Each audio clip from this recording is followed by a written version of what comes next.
Bueno, hola, buenas tardes. Mi nombre es María Andrés Castaña Villarreal y les voy a explicar sobre nuestro trabajo final de control. El problema que nos dejaron pues es este sistema. Son dos reactores en serie. Eh, el primero está conectado a un tanque que tiene la sustancia que va a reaccionar pura y a una entrada pues de alimentación de un flujo que no es puro, que tiene cierta concentración.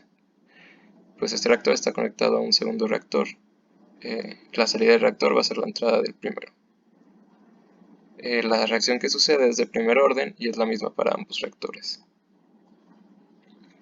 También, bueno, este sistema tiene un sistema de control. Tenemos un controlador de nivel en el reactor 2 que dependiendo pues de la altura que haya va a abrir una válvula de salida. Y tenemos un controlador de concentración en el primer reactor que dependiendo de la concentración que haya va a abrir otra válvula que va a dejar ingresar nuestro fluido a puro.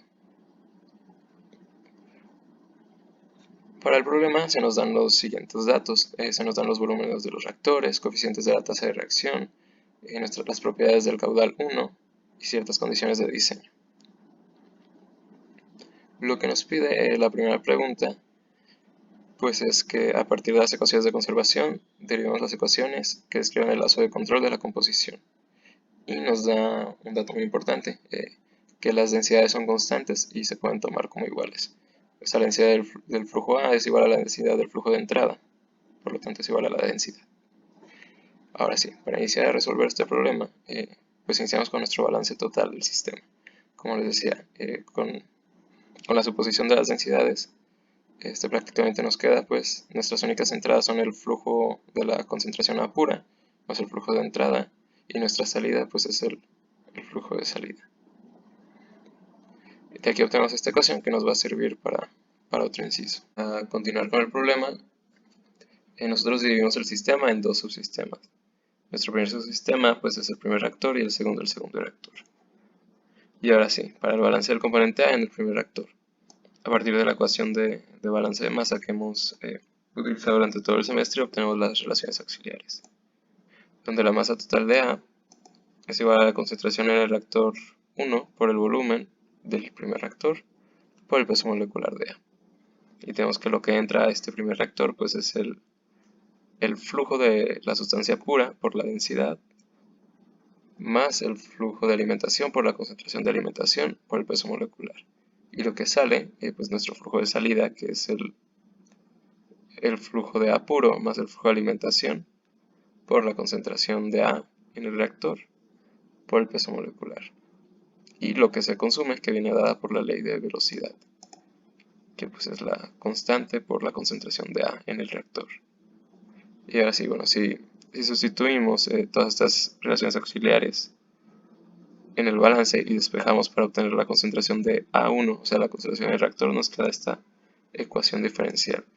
Esta ecuación diferencial pues va a ser la primera de nuestro sistema de ecuaciones diferenciales, en la cual luego vamos a resolver en otro inciso.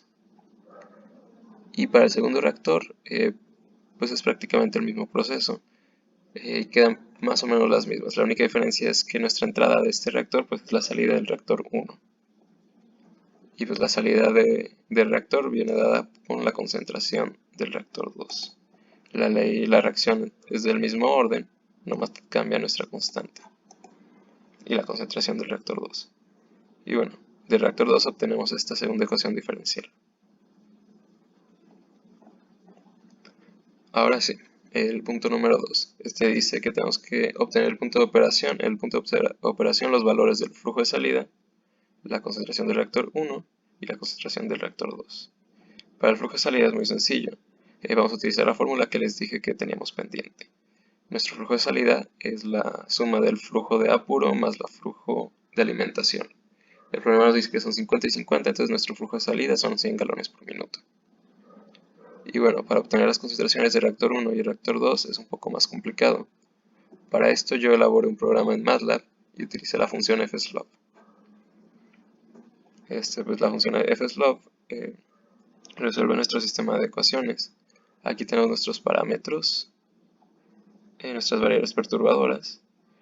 Aquí están escritas las ecuaciones que vamos a resolver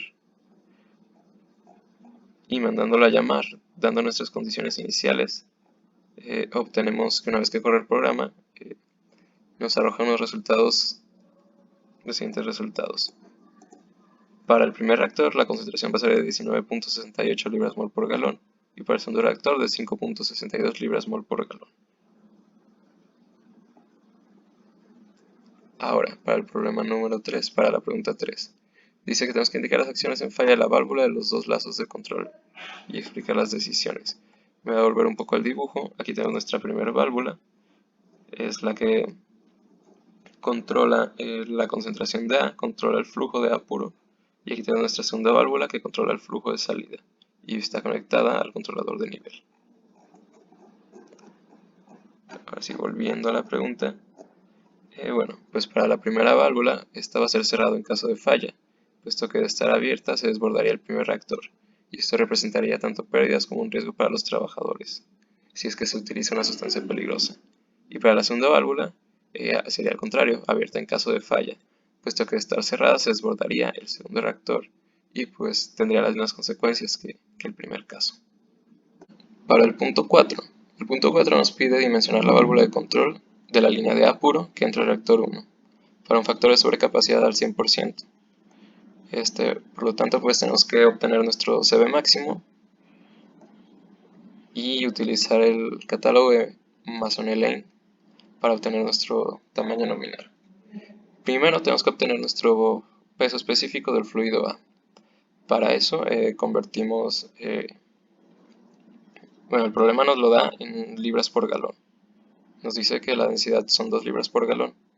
Pero para facilitarnos el trabajo yo la convertí a kilogramos por metro cúbico. Estas 2 libras por galón son iguales a 239.8 kilogramos por metro cúbico. Y ahora sí, el peso específico pues se saca dividiendo la densidad del fluido entre la densidad del agua, lo cual nos da 0.2398. Ahora sí, pues de la fórmula del CB máximo, que es la misma, solo tenemos que multiplicar por 2 nuestro flujo de entrada, obtenemos que el valor del CB máximo es 15.48 galones por minuto entre raíz cuadrada de PCI. Y del catálogo de Mason-Lane, el valor mayor más cercano a estos 15.38 es 25, por lo cual el tamaño nominal va a ser de 1.5. Y bueno, aquí tenemos el resultado.